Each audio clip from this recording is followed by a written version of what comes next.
If you're looking for the proximity to different amenities in a neighborhood, this video is definitely not for you. We're going behind the closed doors and asking the tough questions you're scared to ask. Up next, 7.5 tips on how to research neighborhoods before buying. So hang on.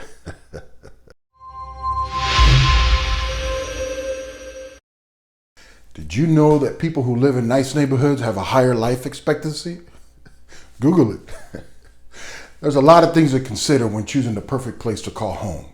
Don't make that rookie mistakes of finding the home first, then researching the neighborhood.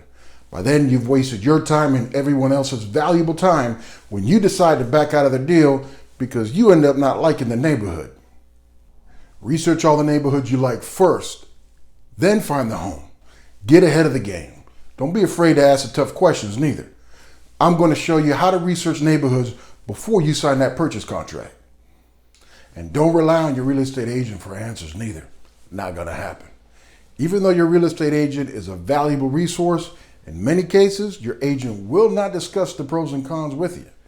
A seasoned agent will probably be more honest than he should. There's specific questions that agents, landlords, and even property managers can't answer. And that's due to the guidelines set forth in the Fair Housing Act. It prohibits discriminating housing because of race, color, national origin, religion, sex, and familial status, or disability.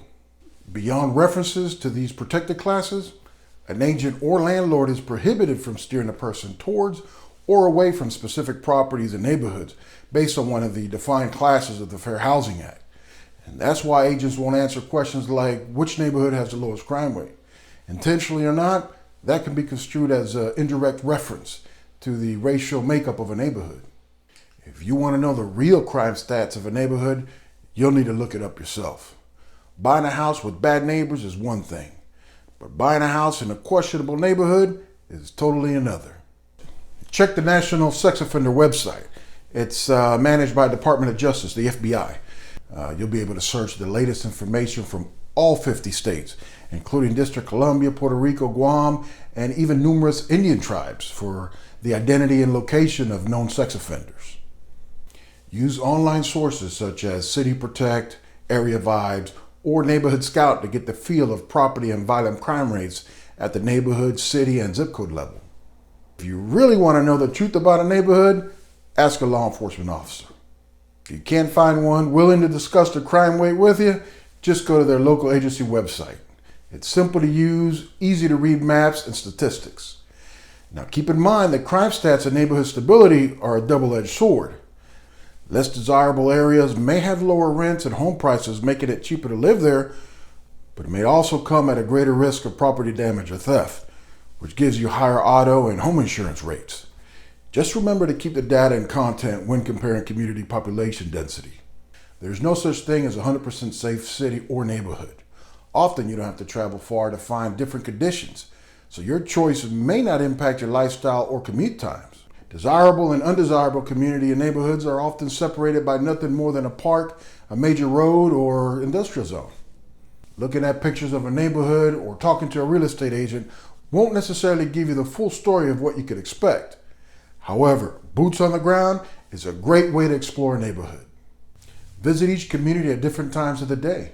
Weekends and nights, those are the storytellers. Make sure you look for signs for safety and stability. Things like, are the yards well kept? Do you see signs of neglect or vandalism? Or maybe boarded up buildings, trash laying around, graffiti? See if you see a lot of people out and about, or does it feel abandoned? If no one's out on the street after dark, that's not necessarily a bad sign. But if people are outside walking, running, or biking, that's a strong sign they feel safe. Don't be intimidated to speak with the neighbors. They'll be more than happy to gossip and tell you the complete truth about the neighborhood and the sellers. Researching schools and daycare near your favorite neighborhood. As parents, we often face an uphill battle when moving to a new area or even returning back to work. Most parents don't have the luxury of parental leave benefits. Others can't find enough space in their office for their kids. And on top of that, finding a reliable and affordable childcare is a struggle. You will need to explore reliable daycare and schools in your desired area. GreatSchool.org or SchoolDigger.com are great resources, especially if you're looking for a particular type of school. They also have excellent neighborhood information. They help you find reviews, curriculum, athletic programs, rating by the community. SchoolDigger.com provides a more simple to use map that lets you zoom in your neighborhood and get an overview of the schools within a distance. They also display the school's name and provide a ranking. It doesn't get much easier than that. Parents.com, they provide great childcare resources, apps, and sites dedicated to reducing stress for parents nationwide. All the websites mentioned in this video will be added in the description down below for your researching pleasure. Homeowners Association, or HOAs. It could be a plus living in a well-run and orderly neighborhood, or it could be a negative not being 100% free to decide how to manage your own property. So before you begin looking for a house to buy, you need to consider whether or not you're willing to move into a neighborhood with an HOA. What's good about an HOA is that it has rules about the community's appearance. If you like the idea of a place where the lawns are mowed and the gardens are kept neat and tidy and the streets and sidewalks are clean and free of trash, an HOA may be your best bet. Some HOAs have recreational facilities like swimming pools, tennis courts, golf courses, playgrounds, and community centers. Some even sponsor children activities like sports teams and holiday parties and neighborhood get-togethers. You hate cutting the grass, weeding, painting the exterior, all those boring chores? Some HOAs will actually take care of that for you. Can't stand that constantly barking dog or those noisy Saturday night parties? No need to confront your neighbors yourself. Instead, all you need to do is file a complaint with the HOA. I'm not sure if it's anonymous or not, but they'll make sure that the unneighborly activities cease and desist. The downside, the negative of HOA, it doesn't come free. You pay monthly or yearly dues separate from your mortgage, so make sure you factor that into your budget.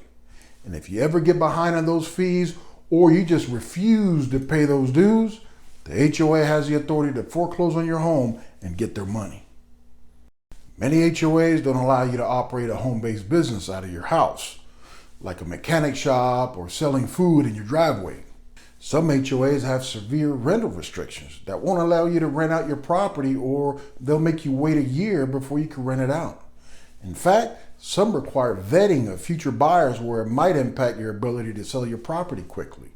You'll see that a lot with condos. And don't even try to fight them. I learned a long time ago, you can't fight City Hall. Study the property value trends in the neighborhood. Taking property value trends into consideration is important.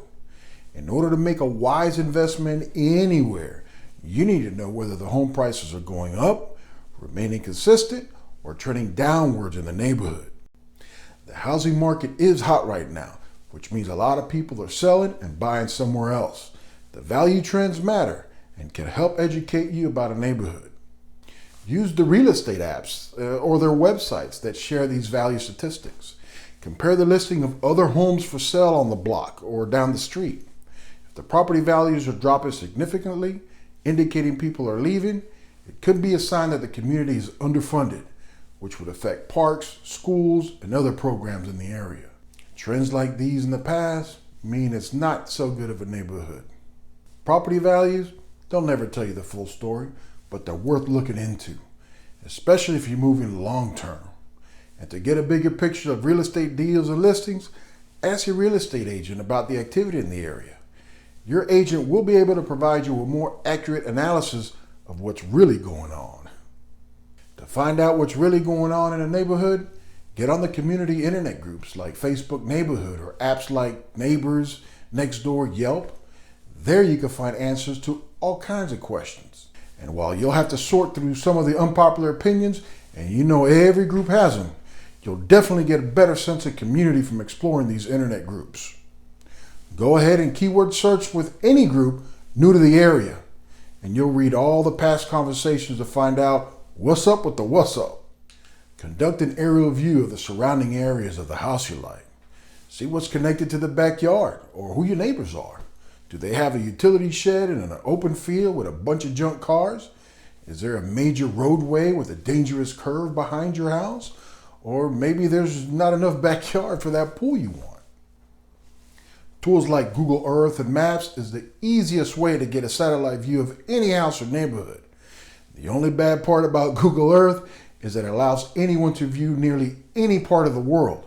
In other words, you'll end up spending most of your time visiting other countries on Earth, creating vacation virtual trips.